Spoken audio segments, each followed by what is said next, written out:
Hello दोस्तों, स्वागत है आपका जनरल स्टडीज नाउ के यूट्यूब चैनल पर।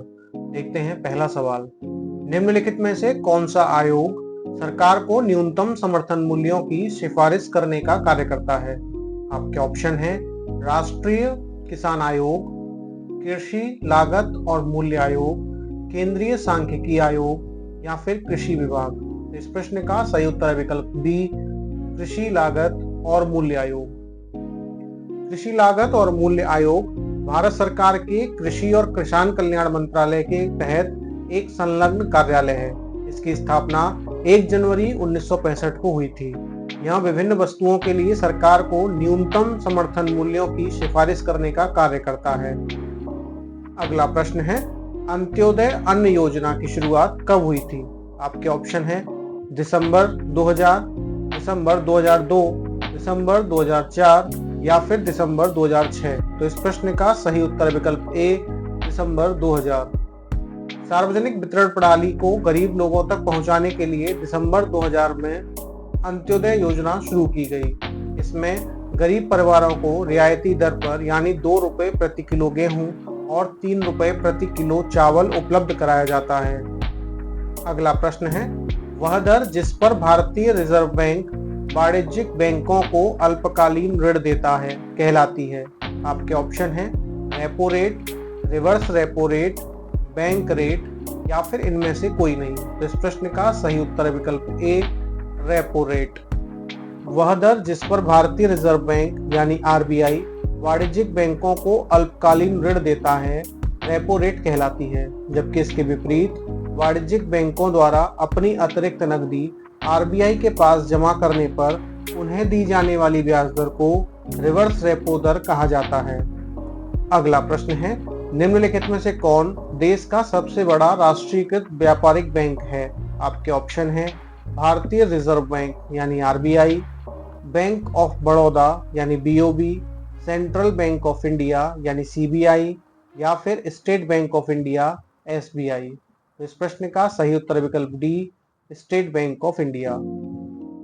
स्टेट बैंक ऑफ इंडिया देश का सबसे बड़ा राष्ट्रीयकृत व्यापारिक बैंक है। यह एक बहुराष्ट्रीय सार्वजनिक क्षेत्र का बैंक और वित्तीय सेवा वैधानिक निकाय है। इसका मुख्यालय मुंबई, महाराष्ट्र में स्थित है। अगला प्रश्न है, निम्नलिखित में से कौन सा व्यय विधि द्वारा सकल घरेलू उत्पाद यानी जीडीपी का घटक नहीं है? आपके ऑप्शन है निजी उपभोग व्यय, सरकारी उपभोग व्यय, शुद्ध निर्यात, निर्यात घटा आयात या फिर आयकर। तो इस प्रश्न का सही उत्तर विकल्प डी, आयकर। आयकर एक सरकारी राजस्व है और यह सीधे तौर पर व्यय विधि द्वारा जीडीपी का हिस्सा नहीं है। व्यय विधि द्वारा जीडीपी में निजी उपभोग व्यय, सरकारी उपभोग व्यय, निवेश और शुद्ध निर्यात शामिल होता है। अगला प्रश्न है, निम्नलिखित में से कौन सी संस्था भारत में बीमा उद्योग के विनियमन और पर्यवेक्षण के लिए जिम्मेदार है?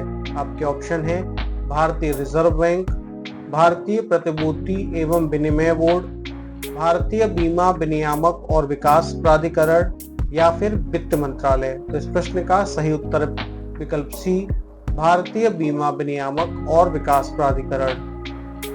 भारतीय बीमा विनियामक और विकास प्राधिकरण यानी इरेडा भारत में बीमा उद्योग के लिए जिम्मेदार नियामक निकाय है। यह नवीन एवं नवीकरणीय ऊर्जा मंत्रालय के अंतर्गत एक लघु रत्न कंपनी है। इसकी स्थापना 1987 में नवीकरणीय ऊर्जा क्षेत्र के लिए एक विशेष गैर बैंकिंग वित्तीय एजेंसी के रूप में की गई थी। अगला प्रश्न है, प्रधानमंत्री जन धन योजना यानी कि पीएमजेडीवाई का प्राथमिक उद्देश्य क्या है?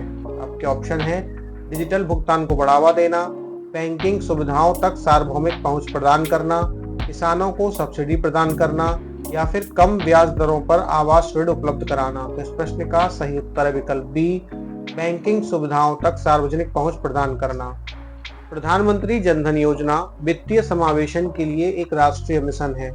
इसे 28 अगस्त 2014 को लॉन्च किया गया था।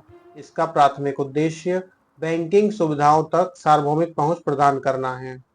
अगला प्रश्न है, निम्नलिखित में से कौन भारत में मुद्रास्फीति का माप है?